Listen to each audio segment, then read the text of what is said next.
Me da mucho gusto saludarles una vez más y darles la bienvenida a otra clase de historia en Aprende en Casa.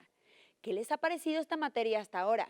Yo creo que es una de las asignaturas que nos permite utilizar nuestra imaginación para recrear en nuestra mente los más grandes momentos históricos de nuestro país.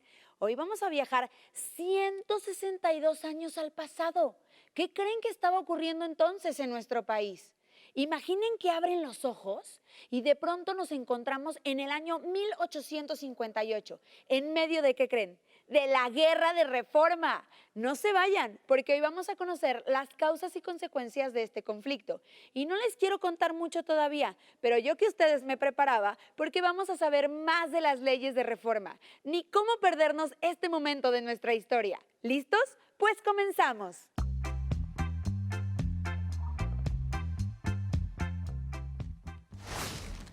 La trama del tiempo. La búsqueda de un Estado mexicano. ¿Qué es México? Por casi 30 años, la nación independiente giró alrededor de esa pregunta. Gobiernos y constituciones intentaron responder. Varios intentos de Estado fueron rebasados por la realidad. Leyes prestadas de otros países. Ambiciones y discordias de congresos y mandatarios. Un territorio dividido y la persistencia de la crisis. La fulminante derrota contra Estados Unidos demostró la falta de unidad y una nación mexicana inexistente. Desesperados, una generación de ideólogos, liberales y conservadores, se empeñarían en lograr ese Estado anhelado. La fallida apuesta conservadora por Santana le daría a los liberales la oportunidad para hacer posible una revolución. La Reforma. La Revolución de Ayutla. La mesilla a la venta. Nueva pérdida territorial frente a Estados Unidos detonó el hartazgo de la población a merced de la dictadura. Diversos grupos en armas desconocieron a Santana enfrentando a sus tropas por todo el territorio. Unidos en la rebelión de los liberales Juan Álvarez, Florencio Villarreal e Ignacio Comonfort, el plan exigía un nuevo Congreso republicano para suprimir las leyes e impuestos santanistas y dar la bienvenida a un régimen liberal. Las tropas de Santana fueron vencidas y el gran héroe y villano de su era fue derrotado, abandonando el país para siempre. El gobierno liberal daba comienzo. Los liberales eran intelectuales de clase media, positivistas, abogados y federalistas como Benito Juárez. Los conservadores eran intelectuales de clase alta, militaristas y centralistas como Félix Zuluaga. Los primeros buscaban un Estado de derecho que diera igualdad a todo individuo, incluidos la iglesia y los militares, frente al máximo poder de la nación, la Constitución. Pero los conservadores entendían que una ley para todos, con tanta desigualdad y pobreza, era imposible. Aún así, los liberales en el poder político buscarían reformar las leyes, reemplazarían las viejas instituciones y crearían una nación fuerte. Promulgan la Ley Juárez. Ahora bien, los conservadores creían que el esplendor de la nación se apagó por culpa del federalismo, sobre todo cuando reemplazaron la monarquía virreinal por la democracia, dando pie a guerras y rebeliones que dividieron al país. Una monarquía era su solución para devolverle fuerza a la nación, sin revueltas ni revoluciones. Un problema para los liberales, pues la monarquía reafirmaba el poder institucional de la iglesia. Esta influía en la educación, la economía y más que nada, en el gobierno. Pero México era una sociedad católica. Los conservadores sostenían a la religión como única fortaleza para unir a la nación. Así que defenderían su lugar e influencia a toda costa. El plan de los liberales era convertir a la religión en un complemento espiritual, fuera de las decisiones del gobierno, quitándole los diezmos, su influencia y su privilegio en la ley Iglesias. Pero también había crisis. Los liberales propusieron repartir propiedades agrícolas desaprovechadas, muchas de ellas de la iglesia. La ley Lerdo las puso a la venta. Pero no solo las de la iglesia, también de varios campesinos indígenas. La iglesia, los conservadores y los fieles católicos aumentarían su enojo cuando los liberales, bajo presidencia de Juan Álvarez e Ignacio Comonfort, implementarían las reformas en la Constitución de 1857. De nuevo en puño y letra, un gobierno de derechos civiles, igualdad, libertad religiosa, de propiedad y de expresión también. Pero se preocuparon tanto por las garantías del individuo que ignoraron el interés colectivo. ¡No! Sin reformas sociales y la pobreza e ignorancia creciendo, la gente no entendería las leyes, no podrían participar y la Constitución sería un documento inservible. Los liberales entendieron que la nueva legislación traía más problemas que soluciones y las reformas serían más un símbolo de Estado de Derecho que una realidad. Sin embargo, era solo el comienzo. El ahora presidente Comonfort jura la Constitución, pero el militar y político Félix Zuluaga, líder de un movimiento conservador, unió la ira de la iglesia y de los campesinos afectados para desconocer la legislación. En el plan de Tacubaya, se invitaba a Comonfort a la causa respetando su presidencia. Consciente de la imposibilidad para gobernar con la Constitución y la tensión de un conflicto armado, Comonfort accede inseguro al golpe de Estado contra su propio gobierno. Su dudosa lealtad e indecisión lo llevaron a ser desconocido por los conservadores. Entonces Zuluaga se convierte en el presidente y es apoyado por ministros extranjeros, el ejército y la iglesia. Pero la nueva Constitución decía que a la ausencia de un mandatario, el presidente de la Suprema Corte de Justicia heredaría el cargo. Benito Juárez García. Al mando de dos presidentes, la disputa de la República se decidiría por las armas, en una guerra de reforma. Durante 3 años, ambos bandos se sumieron en sangrientas batallas, ignorando todo aquello que defendían. Las garantías individuales. ¡No! Para erradicar la reforma, los conservadores en la capital crearon las 5 leyes. Contaron con las fuerzas del ejército y 11 estados de la República. Juárez, con su gobierno en Veracruz, fue apoyado por antiguos militares y 9 estados de la República. En el transcurso del conflicto, la ventaja de los conservadores se debilitó por sus pronunciamientos contra la guerra. Buscaban a un nuevo presidente, uno que pudiera unir a ambos partidos. Más repercusión que relevar a Zuluaga por el general Miguel Miramón, que continuó con la lucha.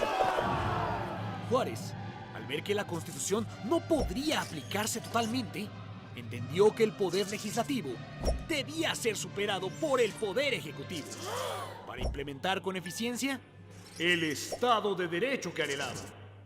Pero los recursos se acabaron. Los fondos de la capital y de Veracruz ya no tenían manera de continuar con la guerra y recurrieron desesperados por alianzas en todas partes.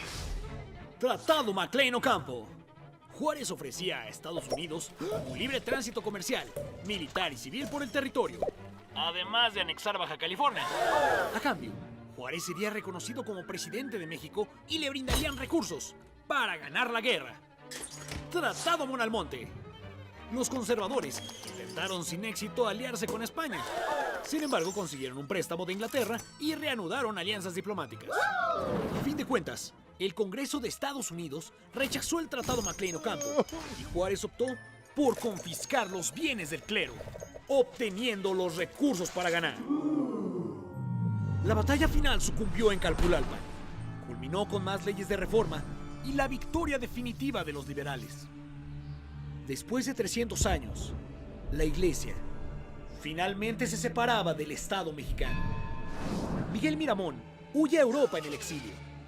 Juárez, en la capital, fortalece el proyecto constitucional con más reformas.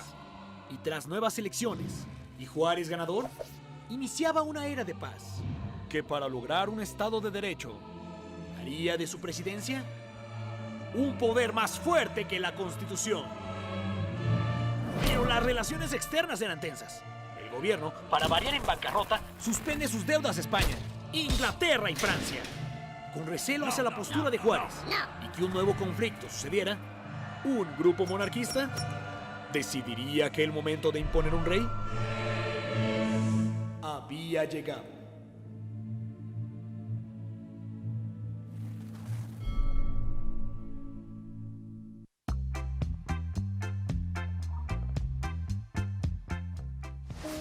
La trama del tiempo.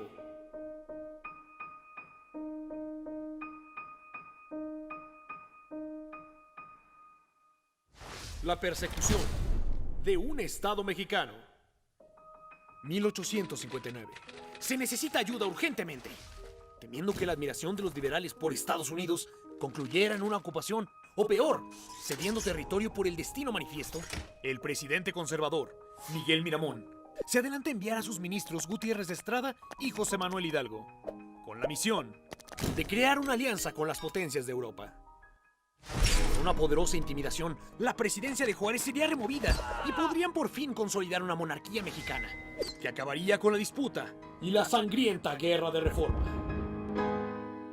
En Francia, los monarcas Eugenia y Napoleón III escuchan atentamente a miembros de un supuesto partido monárquico mexicano.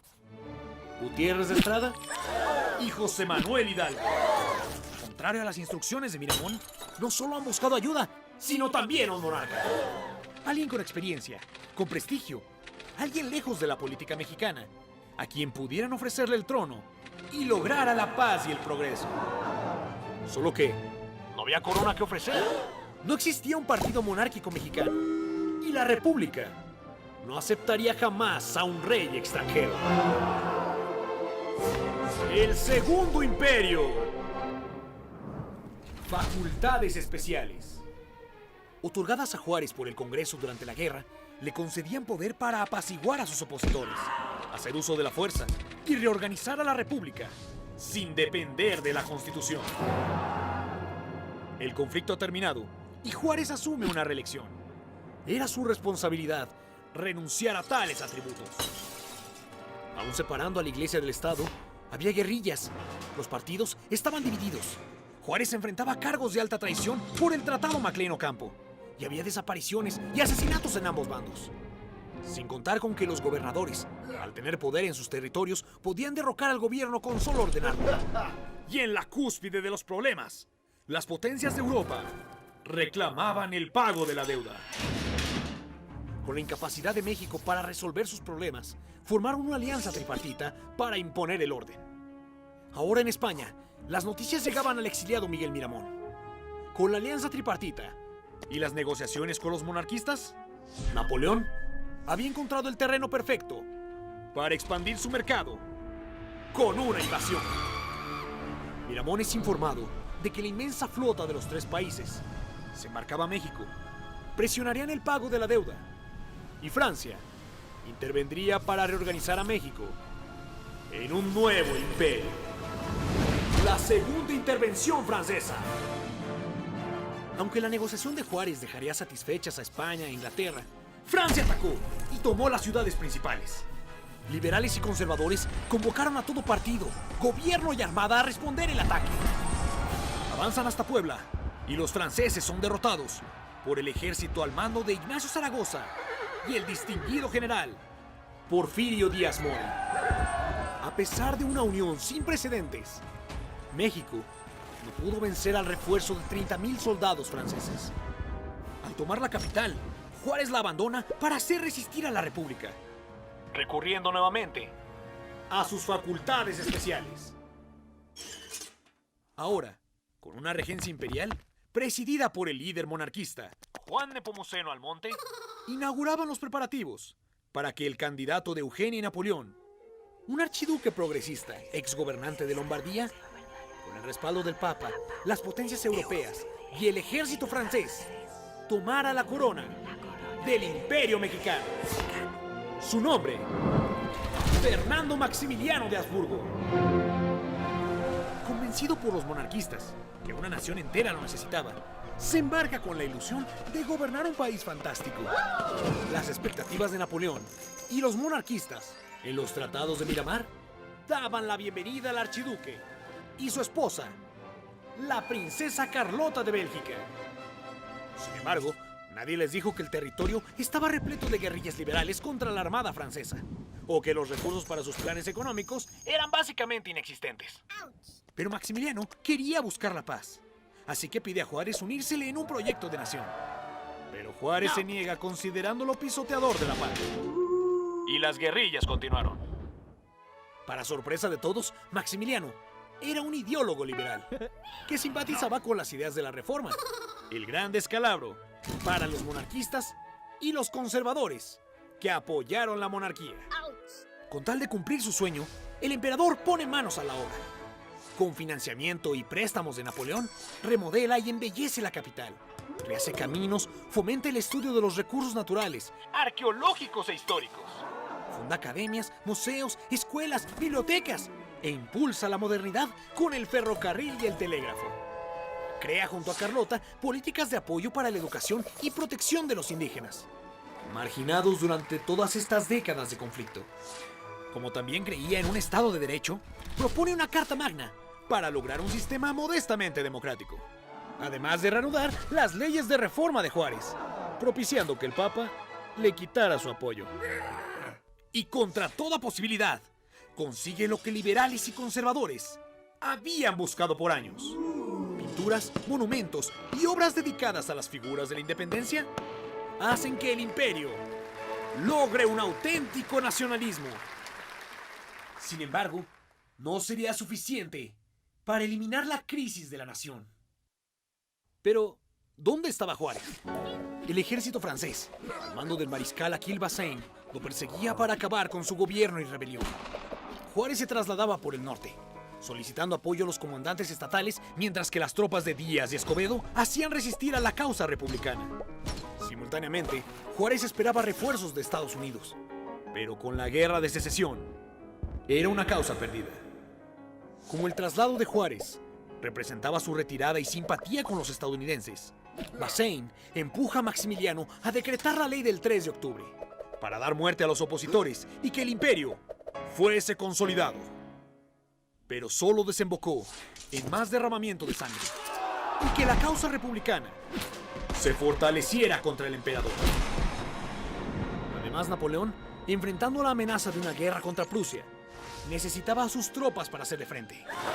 Así, retira a su ejército y apoyo al infortunado imperio de Maximiliano. Si había una oportunidad para salvar al imperio, la economía, guerrillas, la deuda extranjera y falta de carácter del emperador solamente la extinguieron. El ocaso del trono. Carlota viaja en desesperación a persuadir al Papa y a Napoleón. No. Pero sus súplicas son inútiles y enferma gravemente sin poder regresar. Abandonado a su suerte, Maximiliano recibiría un último apoyo del Partido Conservador. El general Tomás Mejía y el regreso de Miramón harían frente a los ejércitos de Juárez. Resistiendo un último sitio en Querétaro, Maximiliano cae en manos de Mariano Escobedo, mientras Porfirio Díaz toma la Ciudad de México. Por desgracia, dada la forma en que fue impuesto, el emperador, aún habiendo consolidado las reformas, es condenado traidor por la Constitución. Sin importar el apoyo y súplicas de indígenas y gobiernos internacionales, Maximiliano de Habsburgo es aprehendido, juzgado y fusilado, al lado de Tomás Mejía y Miguel Miramón. Con la fragmentación del imperio, llega el fin de la violencia armada y el poder recae en manos de los liberales. Instaurado el Estado de Derecho en la República, Juárez regresa a la capital como presidente. Y para garantizar la paz y el fin de la crisis, la reorganización de la República necesitaba la supervisión de un poder fuerte y un partido republicano unido.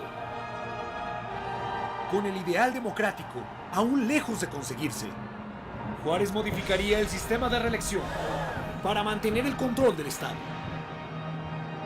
hasta que la República fuese totalmente restaurada. ¡No!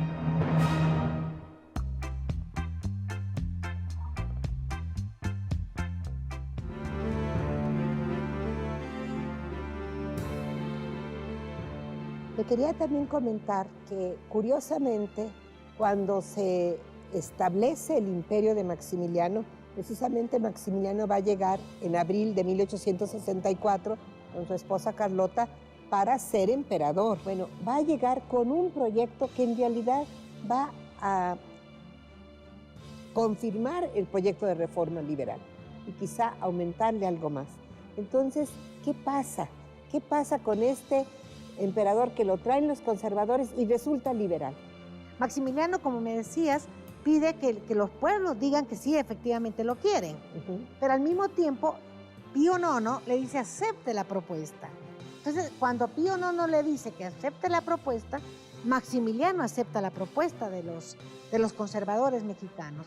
Y efectivamente, lo que tú dices, cuando llegan a Miramar a ofrecerle la corona, que ahí en ese momento Maximiliano les dice que sí, pero que además las instituciones liberales.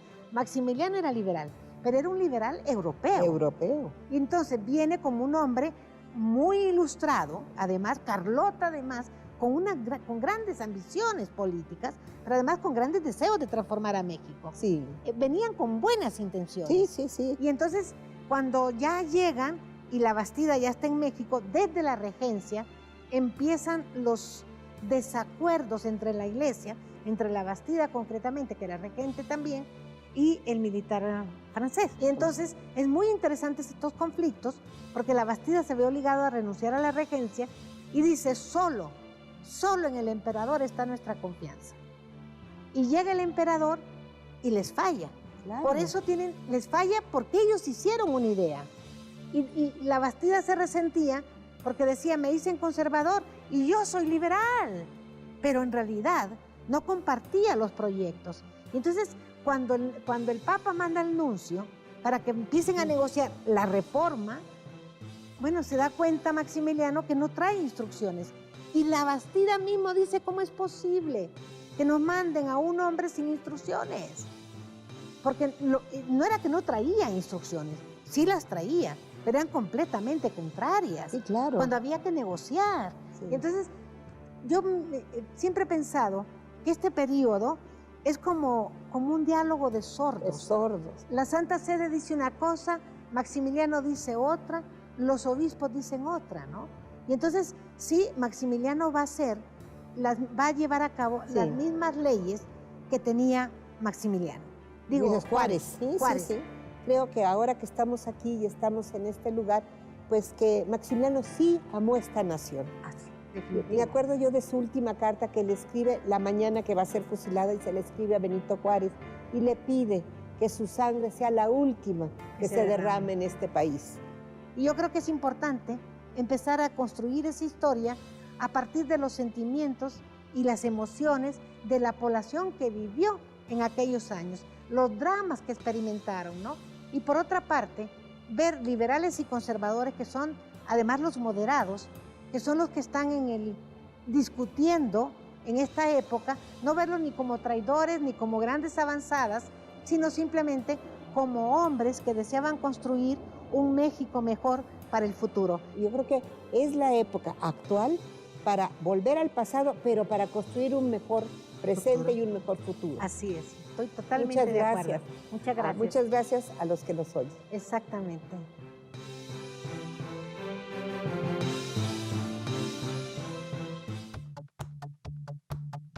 Espero que les haya gustado conocer más del periodo al que conocemos como Guerra de Reforma.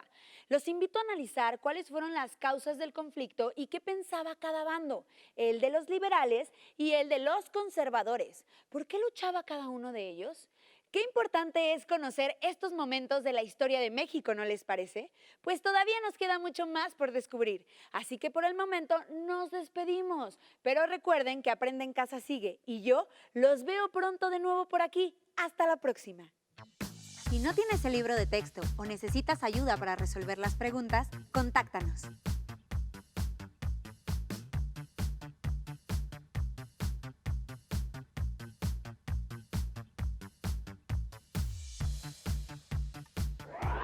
También puedes encontrar los libros de texto en la página conalitec.cep.gov.mx. Si quieres volver a ver los programas de Aprende en Casa, los puedes encontrar en la siguiente liga: aprendeencasa.cep.gov.mx.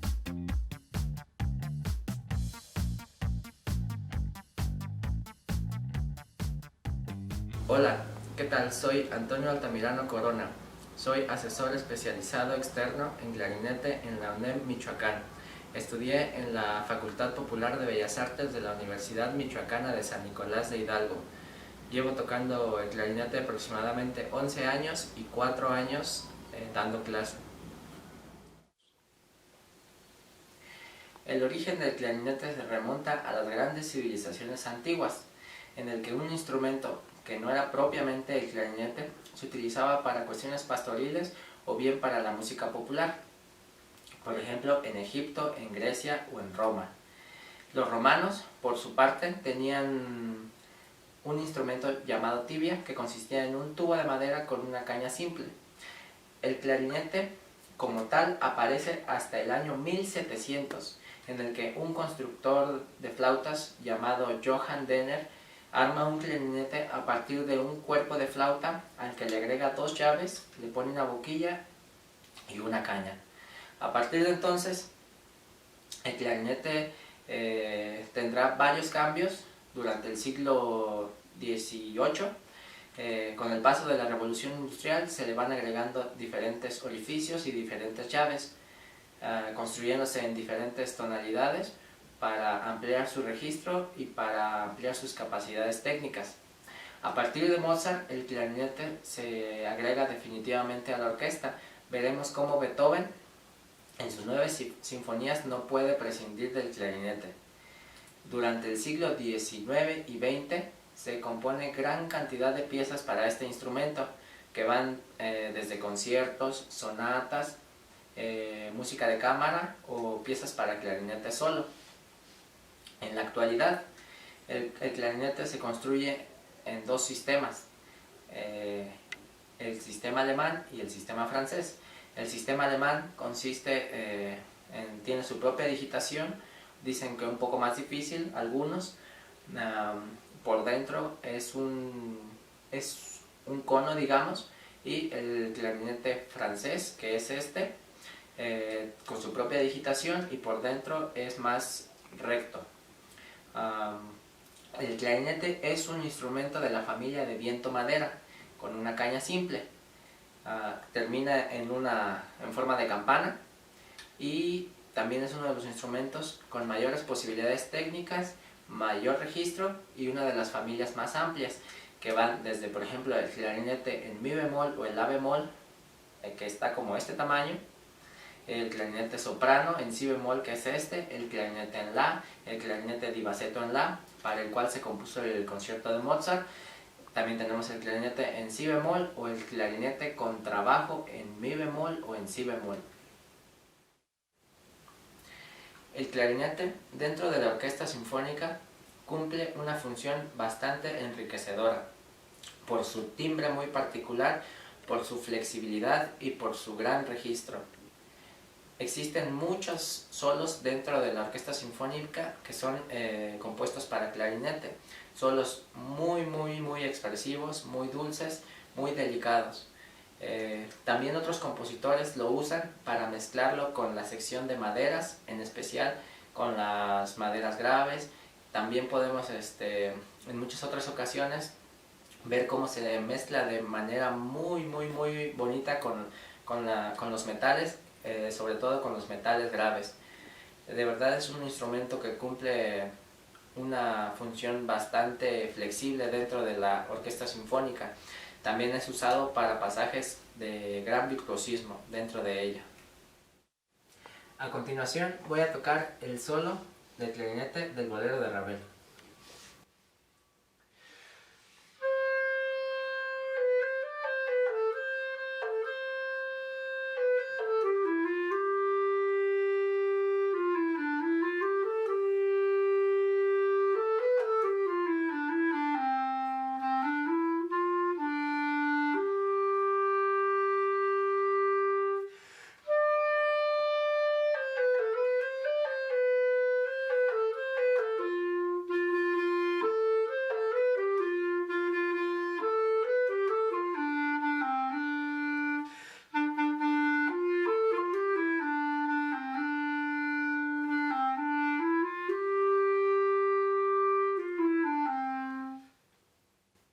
Si te ha gustado lo aprendido hoy, te invito a formar parte de la UNEM Michoacán, donde conocerás el maravilloso mundo de la música y aprenderás a tocar un instrumento musical sinfónico, por ejemplo, el clarinete si así lo deseas. Además de esto, podrás fomentar y adquirir valores que serán muy útiles para toda tu vida. ¡Te esperamos!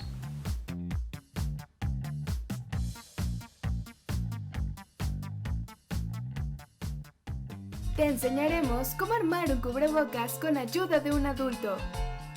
Necesitarás un plumón o una pluma, una playera de algodón que ya no uses, una regla y tijeras.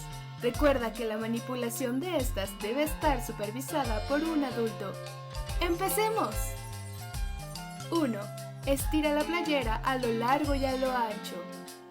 2.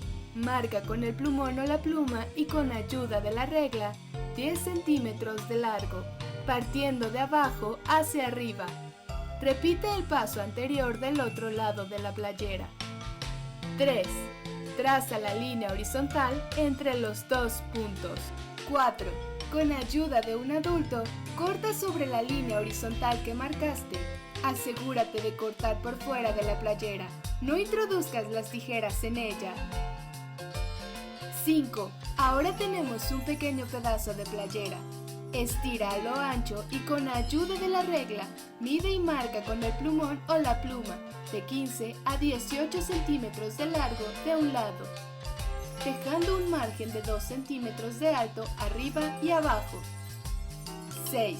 Nuevamente pide ayuda a un adulto para recortar las líneas marcadas. ¡Listo! Ya tienes un cubrebocas con 2 pares de cuerdas. Para colocártelo, deberás amarrar las cuerdas sobre tu cabeza y alrededor de tu cuello